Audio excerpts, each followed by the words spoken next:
இயேசுவில் பிரியமான என் அன்பு சகோதரமே, இன்றைய நாளிலே பெந்தகோஸ்து பெருவிழா அற்புதமான விழாவை நாம் தாயாம் அவையோடு இணைந்து கொண்டாடுகின்றோம்.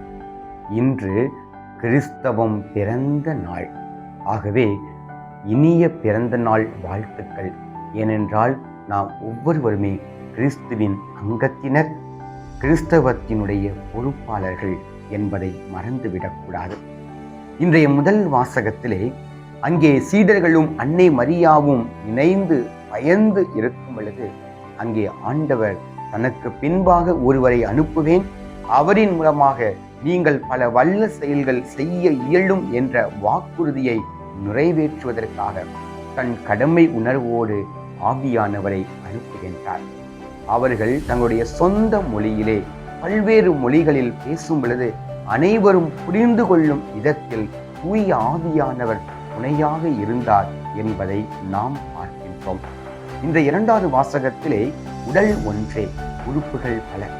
நாம் பலராக இருந்தாலும் கிறிஸ்துவின் மூலமாக, திருமுழுக்கின் மூலமாக நாம் அனைவரும் ஒன்றாக இணைக்கப்பட்டுள்ளோம்.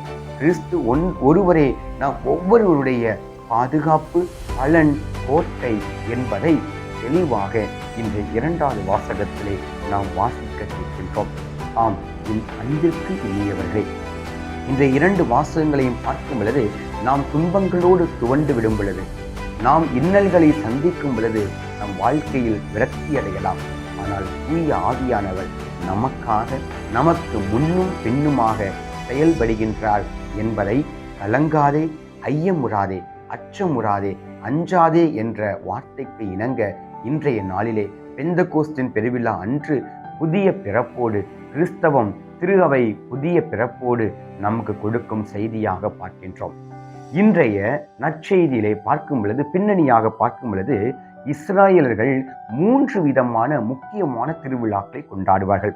ஒன்று புளிப்பற்ற அப்ப திருவிழா, இரண்டாவது பெந்தகோஸ்து அறுவடை திருவிழா, மூன்றாவது கூடார பெருவிழா.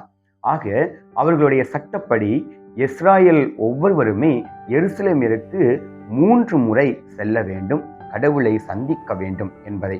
எவ்வாறு? புளிப்பற்ற அப்ப திருவிழா, பெந்தகோஸ்து அறுவடை திருவிழா, கூடார திருவிழா என்று. ஆக இந்த 3 திருவிழாக்களிலும் ஒன்றாக இருப்பதுதான் பெந்தகோஸ்தே அறுவடை திருவிழா. நம்முடைய அறுவடை திருவிழா என்பது என்ன? பலரை கடவுளுக்காக எடுத்து கொண்டு வருவது, பலரை கடவுளுக்காக இணை சட்டத்தோடு இணைந்து அவர்களுக்கு புது வாழ்வு கொடுப்பதுதான் என்பதை மறந்துவிடக்கூடாது. நாம் ஒவ்வொருவருக்குமே கடவுள் ஒரு கடமையை கொடுத்திருக்கின்றார். நாம் பெற்ற அனுபவத்தை நம்மால் இயன்ற அளவிற்கு நாம் வாழும் காலகட்டத்தில் ஒருவரையாவது அல்லது சிலரையாவது கடவுளுக்காக கூட்டி செல்லு வரும் பொழுது இந்த பெந்தகோஸ்து பெருவிழா என்பது ஒரு உன்னதமான அர்த்தமுள்ள பெருவிழாவாக கொண்டாட இயலும் என்பதைத்தான் இன்றைய நாளிலே நமக்காக கொடுக்கப்படுகின்றது. ஆம், இயேசுவில் பிரியமானவர்களே, பாஸ்கா என்றால் என்ன? ஒவ்வொரு நிலையிலும் நாம் கடந்து செல்வதுதான். ஆக வாழ்க்கையில் எல்லாவற்றிலும் கடந்து செல்ல இயலும் என்பதை கடவுள் நம்ம கொடுக்கின்ற நம்பிக்கையோடு இந்த பெந்தகோஸ்து பெருவிழாவிலே மீண்டும் ஒருவரை திரு அவை பிறந்த இந்த நாளை நாம் மகிழ்வோடு கொண்டாடுவோம். இறைவன் நம்மை ஆசீர்வதிப்பாராக. ஆமென்.